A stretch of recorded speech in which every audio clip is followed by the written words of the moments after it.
If you do a search on top interview fails, you will be surprised at the outrageous things that happen in interviews, which can provide some great entertainment. However, unfortunately, some of these spectacular fails are not actually that uncommon. So today we will cover off the key topics that you should avoid in your next leadership interview, or any interview really. And stick with it, because at the end is probably the most common that we can fall prey to when we are feeling nervous in an interview, and how to overcome it. Now, I've interviewed a lot of people in my 17 years of leadership, and a lot of leaders. And the first topic to avoid is around the response to a very common interview question. Why are you leaving your current role or employer? This is a question you need to plan for and exercise some constraint in how you respond.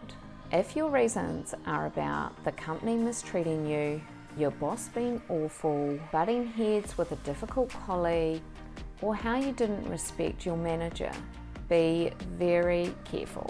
I would say, just as a side note, if all of those examples describe your current situation, you might need to do a little self-reflection.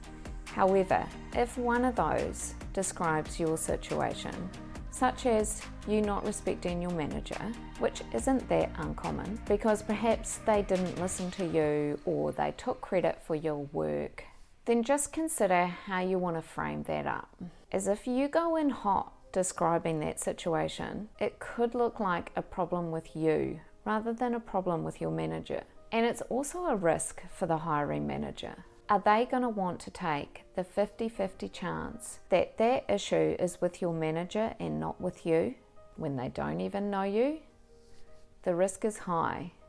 It also speaks to the fact that you're not really moderating how you speak about your previous employer or manager, and it could indicate that you won't have the same loyalty with the company that you would be going into either. Think about the reasons why you're leaving that isn't so controversial. Consider the role that you've applied for and what it is about that role specifically that excites you in terms of your longer term career plans, so you can answer the question in a manner that indicates that it's the role that has drawn your attention, not trying to escape your current situation. Another topic to avoid, and again this could be one that the interviewer is seeking, in terms of how committed you are, is your longer term ambitions, if those are clearly not around stability in the role. So it could be that your long-term ambition is to own your own sports shop, and you are working to build your financial foundation to enable that. Some may think, well, this is a manager in a sports shop, so it'll really show my passion for the industry. Not necessarily. It actually indicates that you are a future flight risk and probably will leave soon. And if it is a similar industry, it probably indicates a conflict of interest, that you could be actually trying to gather knowledge or information around how their structure works so you can use it in your own future business. So I would respond to queries regarding long-term career plans as building on the skills that brought you to this particular job interview in the first place. The third topic to avoid is how desperate you are for the job. You may not currently have a job, but being able to conduct yourself in a job interview for a job that you want and really need, perhaps for financial stability, or to get out of a work situation that you really don't want to be in anymore, is really important. You don't want to come across as needing the job and being hyper enthusiastic, as for leadership roles, it doesn't really embody someone who is going to stay calm and collected and composed with the team. Prepare yourself well for the question of why this particular job, and construct your responses in a way that are about the content of the role rather than the desperation of the mortgage payment. Another thing I would avoid is talking about my age. It just opens you up for some potential bias. You could be perceived as too young, particularly around a leadership role, as some people can have a preconceived idea that leadership roles go to people at a certain stage in their career, and you don't want that to negatively impact you one way or the other. If you were directly asked, honestly, I don't think that you would want to work for that organisation anyway, as it is very rare for an interviewer to ask a question about age to a candidate. Asking how old you are, even in a roundabout way, is something an interviewer is expected to avoid, as it is discriminatory. Another topic to avoid, which leads into this, is how long you have left on your career plan. They could have quite a clear picture about how they want the particular candidate to grow into the role and then progress, perhaps to other positions in the same company. And if you are indicating a 5-year career plan and then retirement, it could immediately take you out of the running, even if in 5 years your plans may have completely changed. A lot of organisations are trying to adapt right now to the current job market, which is showing that people really only stay in roles for 2 to 3 years. So some more adaptable companies are addressing this by creating career pathways within their own organisation to try and retain talent, which is very smart. And you don't want to be counted out because you've created some invisible ceiling for the interviewer. Now, if you are getting some useful information from this video, can you please like and subscribe? It really helps me out a lot and also indicates the type of content that really resonates with you. Also, feel free to put in the comments any video ideas that you would like me to cover. Topic 6 of topics to avoid is sharing your political beliefs. Unless this is absolutely fundamental to who you are and where you want to work, I would just steer clear. If you are very rigid in this space, then I suggest you spend a bit of time in the research stage of planning to apply for a role, so you know the organisation is the right fit politically for you before you get all the way to the stage of interview. I have a video on why you should do your research and some steps to take as you put in your job application, which I'll link on the screen. Another topic to avoid is revealing your previous salary.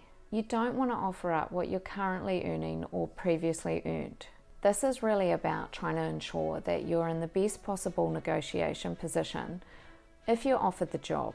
If you reveal what you're currently on or what you previously earned, you could be locking yourself into a bit of a ceiling when it comes to salary, as then they already have your benchmark for which to start negotiating with you. I have done a video on how to negotiate your salary and how to avoid the question of what are your salary expectations, which I've linked on the screen. Number 8, which is the last of the topics to avoid, is revealing too many personal facts about yourself.